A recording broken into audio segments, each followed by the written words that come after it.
Hello students, how are you? This is your accounts lecture with Maina Yadav, Commerce Sector. चलिए आज हम start करते हैं chapter number 9 after the source document the journal and original entries. ठीक है, इस chapter के अंदर ये बेस है हमारे अकाउंट्स का। ये जो चैप्टर है, ये जो ओरिजिनल एंट्रियां हैं, ये जो जर्नल एंट्रियां हैं, किस फॉर्मेट में करते हैं, जर्नल का मतलब क्या होता है, किस स्टेप से करते हैं, ठीक है, और किस इंपॉर्टेंट टर्म्स के साथ में करते हैं, तो वो सब आज हम इस वीडियो के अंदर रीड आउट करेंगे। ठीक है, ये जो बेसिक चैप्टर है आपका, जिसमें हम एंट्रियाँ बनाते हैं, एंट्रियों से लेज़र में डालते हैं, लेज़र से फिर हम ट्रायल बैलेंस में डालते हैं, ट्रायल बैलेंस से फिर हम trading and profit and loss account में, और फिर हम बैलेंस शीट में, फिर कोई कंक्लूजन निकलता है, कोई इन्फॉर्मेशन आउट होती है उनसे। ठीक है, तो अगर एंट्रियाँ ही नहीं होंगी तो आगे की प्रोसेस क्या कंप्लीट हो पाएगी? नहीं हो पाएगी। That means the important chapter है ये आपके अकाउंट्स का, 11th अकाउंट्स का। ठीक है, इसको बहुत अच्छे से हमने रीड आउट करना है। चलिए देखते हैं। फर्स्ट ऑफ ऑल जर्नल्स या फिर ओरिजिनल एंट्री, अगर हम इसको कहें ओरिजिनल एंट्री।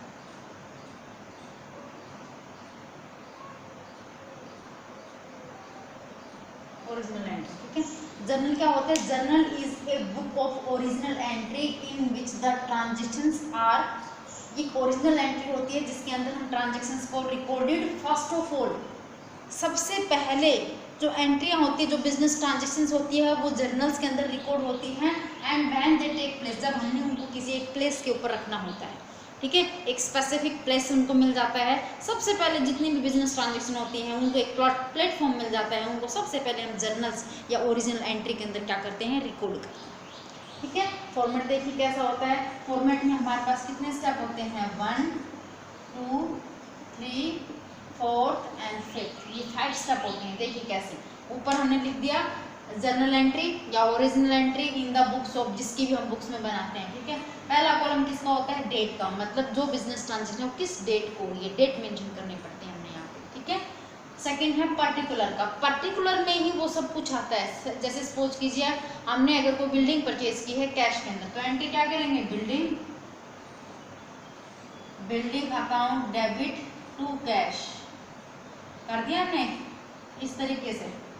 ठीक है, लाइन बाद में लगाएंगे, पहले हम लिखेंगे नरेशन। नरेशन क्या होता है?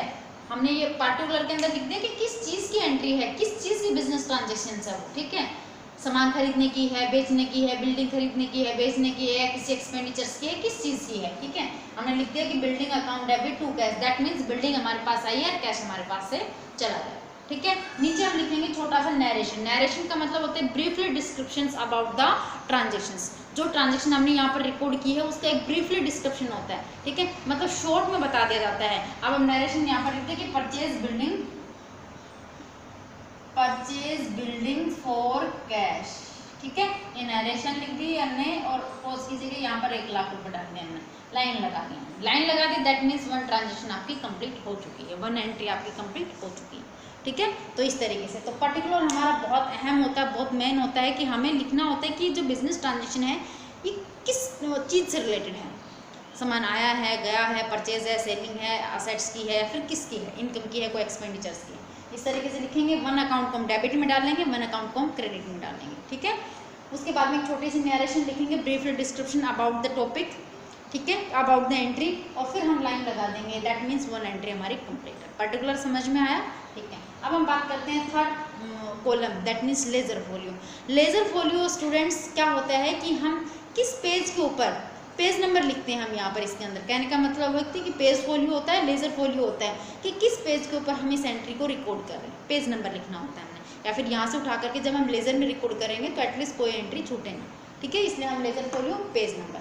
ठीक है, अगला जो कॉलम आता है वो है डेबिट का, डेबिट अमाउंट का। ठीक है, कि कौन से अकाउंट को हमने डेबिट में डाला है, कितने अमाउंट से डाला है। जैसे यहाँ पर बिल्डिंग हमने परचेज की थी तो 1 लाख डाल दिया, तो दैट मीन्स हमने डेबिट अमाउंट 1 लाख डाल दिया।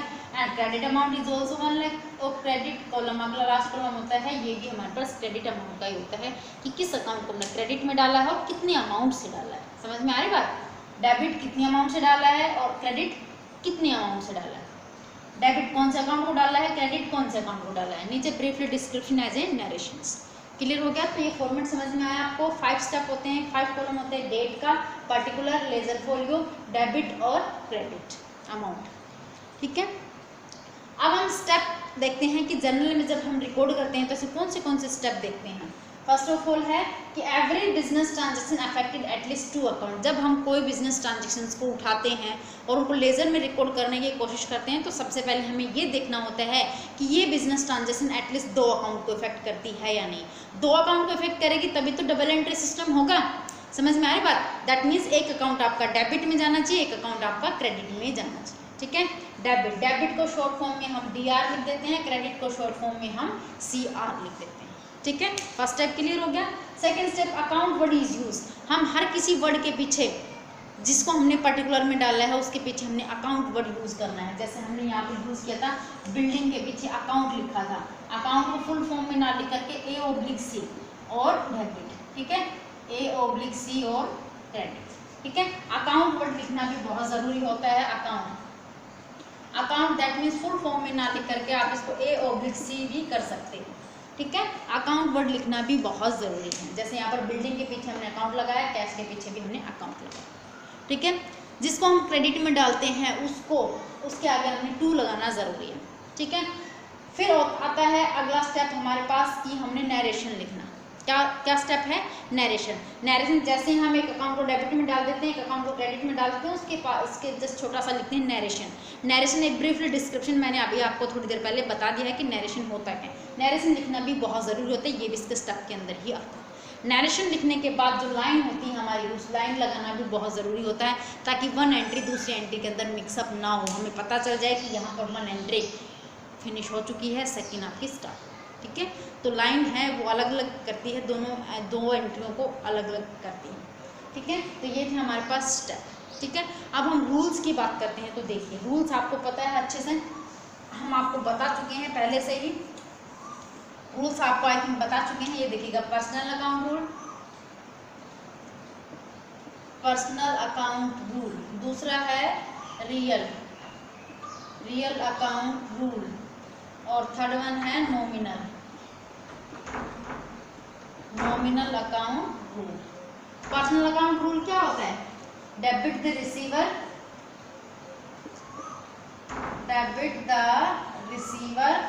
और क्रेडिट द गिवर। ठीक है, जो रिसीव करने वाला है उसको हम डेबिट में डालेंगे और जो देने वाला है उसको हम क्रेडिट में डालेंगे। ये रूल है, पहले बताया जा चुका है आपको। ठीक है, आपके 7th नंबर वाले चैप्टर के अंदर, डबल एंट्री सिस्टम के अंदर। ठीक है, रियल अकाउंट का क्या रूल होता है? Debit what comes in and credit what goes out. Debit में क्या आया है वो, क्रेडिट में क्या जाएगा वो। ठीक है, क्या गया है। नॉमिनल का रूल क्या था हमारे पास? Debit all the expenditures and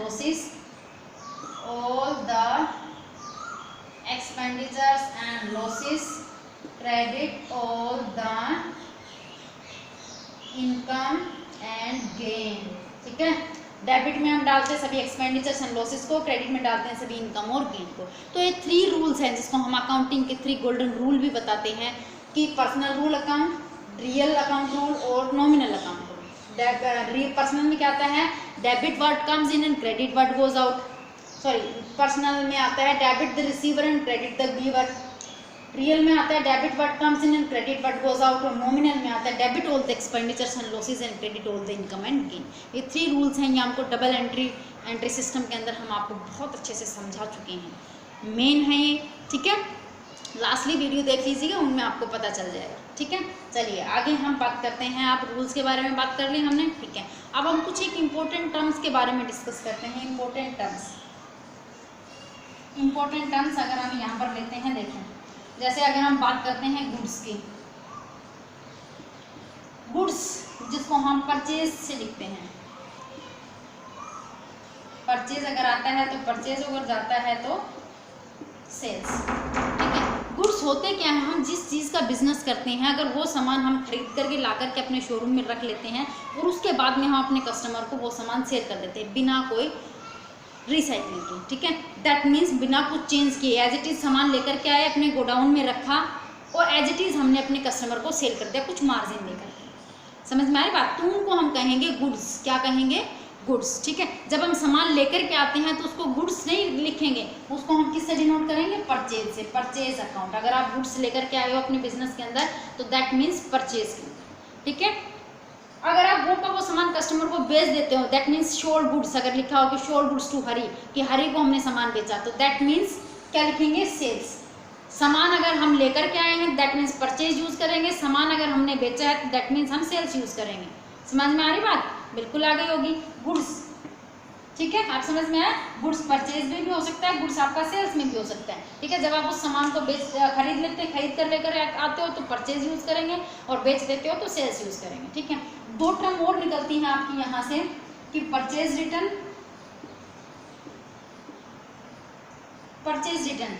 अगर आपका खरीदा हुआ सामान अगर आप वापस भेज देते हो, खरीदा हुआ सामान अगर आप वापस भेजते हो, सपोज कीजिएगा कि आप डेल इकनॉट प्लेस से आप सामान परचेज करके लेकर के आए, लेकिन उसमें कुछ सामान ऐसा था जो आपकी पसंद का नहीं था, दैट मीन्स आपने उसको वापस भेज दिया अपने सप्लायर के पास में, तो दैट मीन्स उसको क्या कहेंगे हम, purchase return. That means purchase किया हुआ सामान हमने वापस भेज दिया, ठीक है, परचेज रिटर्न। और अगर आपने अपना सामान किसी कस्टमर को सेल कर दिया और कस्टमर अपने घर ले गया, ठीक है, फिर अगर कस्टमर को कलर या क्वालिटी पसंद नहीं आती है तो वो सामान को वापस ले आता है आपकी शॉप पे, ठीक है। कस्टमर आपका सामान वापस ले आया, वापस ले आया तो आप किस नाम से एंट्री करोगे, सेल्स रिटर्न के नाम से। किस नाम से, सेल्स रिटर्न के नाम से। तो ये 5 इंपॉर्टेंट टर्म्स थी जिसके बारे में मैंने आपको बता दिया कि गुड्स किसके लिए यूज करेंगे, परचेज किस टाइम, सेल्स किस टाइम, परचेज रिटर्न किस टाइम, और सेल्स रिटर्न किस। समझ में आ रही बात, ठीक है। तो ये था मेन। अब कल से हम आपको मेन एंट्रियां स्टार्ट कराएंगे इसकी, ठीक है, मेन एंट्रियां। आज के लेक्चर में इतना ही। क्या पढ़ा हमने, जर्नल होता क्या है, क्या उसका फॉर्मेट है, क्या उसके स्टेप थे, क्या रूल्स थे आपके, ठीक है, और क्या आपकी मेन इंपॉर्टेंट टर्म्स थी जो हमने आपको। आज की वीडियो में इतना ही, कल मिलते हैं अनदर वीडियो के साथ में, तब तक के लिए थैंक यू।